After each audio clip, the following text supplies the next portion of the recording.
তোমায় তুলে নিয়ে যাব যখন ভালোবেসেছি। আজ রিতমের বিয়েতে খুব মজা হলো বল। সত্যি খুব মজা হলো। যাই আমি চেঞ্জ করে আসি। তুই চেঞ্জ কর, আমি কিছুক্ষণ পরে করছি। ধুর, আমার কত হেয়ার ফল হচ্ছে।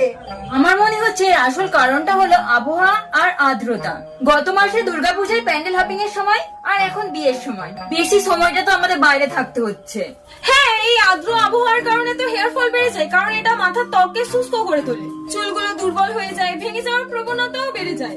আর্দ্র আবহাওয়ার কারণে আমারও তো প্রচুর হেয়ার ফল হচ্ছিল, কিন্তু যখন থেকে আমি অ্যালপস গুডনেস রোজমেরি ওয়াটারটা ইউজ করছি আমার হেয়ার ফল একদম কমে গেছে। এটা ব্যবহার করা খুবই ইজি, স্ক্যাল্পে স্প্রে করে হালকা হাতে ম্যাসাজ করলেই হয়ে যায়। এটা ডেইলি ইউজ করার ফলে হেয়ার গ্রোথও হয়েছে, হেয়ার ফল, হেয়ার ব্লিকেজ সব কমে গেছে, পাশাপাশি অনেক বেবি হেয়ারও হয়েছে। তাহলে আমি এটা তাড়াতাড়ি অর্ডার দিয়ে দিই। ওয়েট, বাজারে কিন্তু অনেক ফেক প্রোডাক্ট রয়েছে। আমার এই ভিডিওর ভিউ প্রোডাক্টে এই প্রোডাক্টটা ট্যাগ করা আছে, তুই সেখান থেকেই কিনে